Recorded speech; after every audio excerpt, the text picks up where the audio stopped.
So it's the middle of the school year and you are tired but ready to make some major shifts in how you manage the challenging behaviors in your classroom. Here's the good news. Change is possible even in the middle of a school year. And here's some real truth.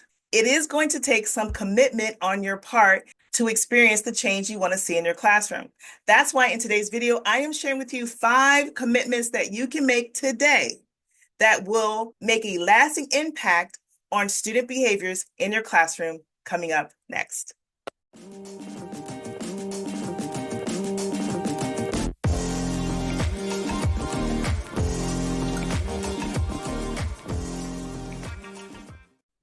Hey, teacher friends, Michelle Holliday here. I'm a behavior strategist, and I help teachers, schools, districts, and student-based organizations with strategies, systems, and tips to manage their students and their learning environments with less stress and less struggle. And in today's video, I am sharing with you 5 commitments that you can make today that I think you need to make to see major shifts for the good, for the positive, in how you manage your classroom. So are you ready? Let's get started. Commitment number 1. Define your expectations. Now, at the beginning of the year, I am hoping that you shared expectations with your students and how you expected them to behave during different activities in your school day or your class period. So use this time of the year to review those expectations. But if you didn't do this before, define them. Be crystal clear on what you want to see. Let's look at an example. Let's say your expectation is for the students to enter the classroom quietly. That's all good and well, but depending on your student, that can look different ways. That's why you have to set and give the definition on what that looks like.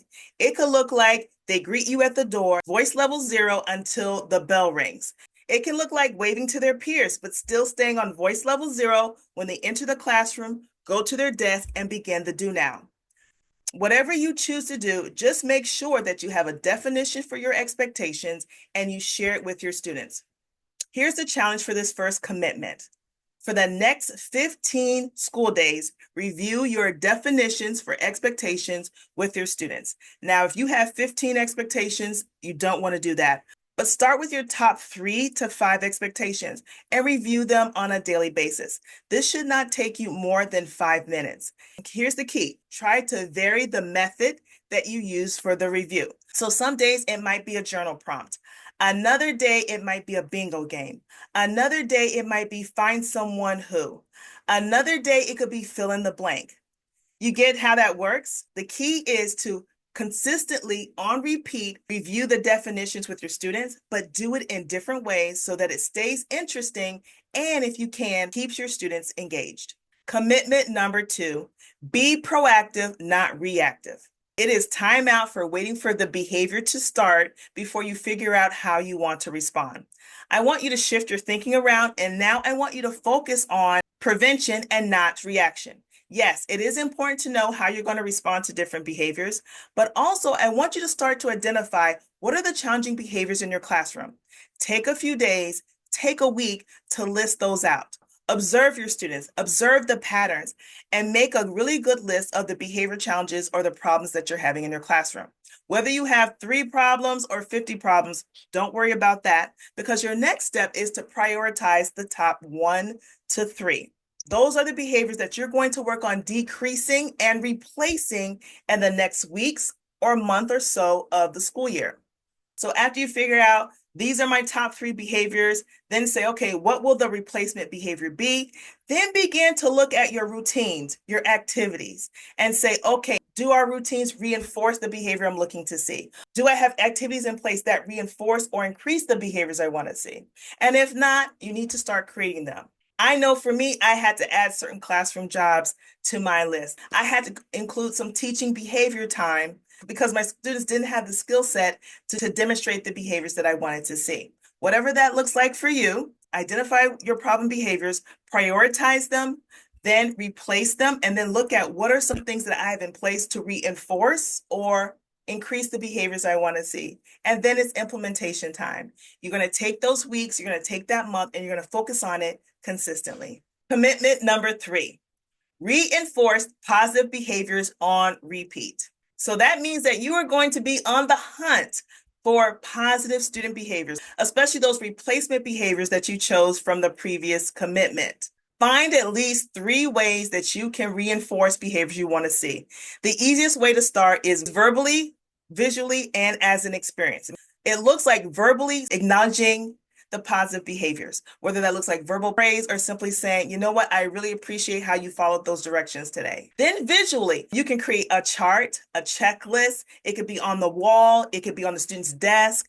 It could be a digital thing, but something that they can see that says, you know what, I am doing what I'm supposed to do, and it's growing day by day. And then the third thing is by experience. If you've been watching me for a while, you know I really believe in activity-based reinforcement, number one, because it's free, but something that the students get to experience. And sometimes just the pride of being verbally praised is enough, right? But other times there might be activities that are preferred that they can earn for using those replacement behaviors that you have been teaching them. This third commitment is so crucial, and it is because positive reinforcement creates a culture where students want to meet the expectation. When their behavior is being reinforced on repeat upon repeat upon repeat, they are more likely to want to follow or meet the expectations that you have set in your classroom.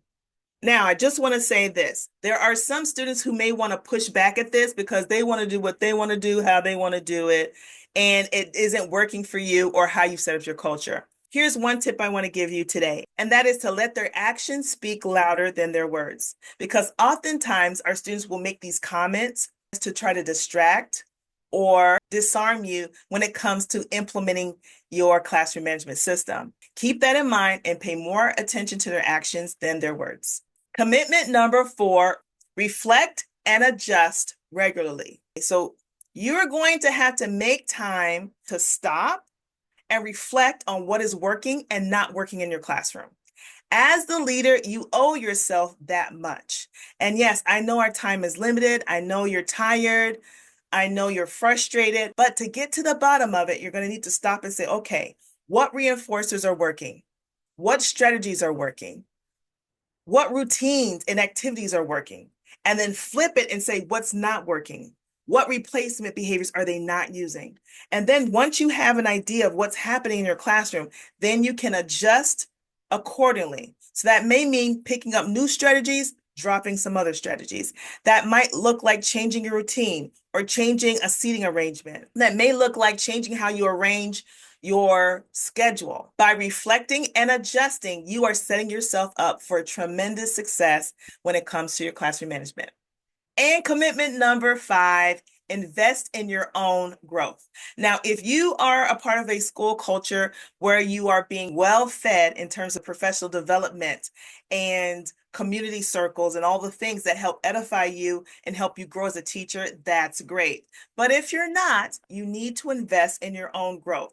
Do not just sit there and die. Choose life and choose progress. So that may mean going to your own workshops, reading your own books, joining a community of teachers who are invested in growing in their classroom management. I have a weekly newsletter that I put out that I often share strategies for different types of behaviors. You definitely can join my community. I'll leave the link below. Because classroom management is not a one-time event. It's a process and a journey.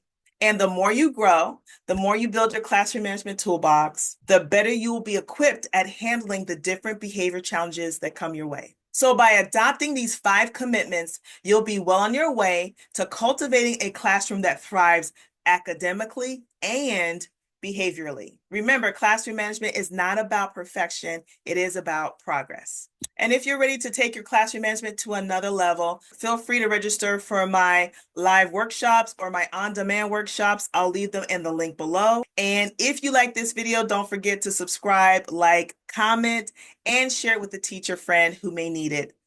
Thanks so much for watching, and I will see you in the next video.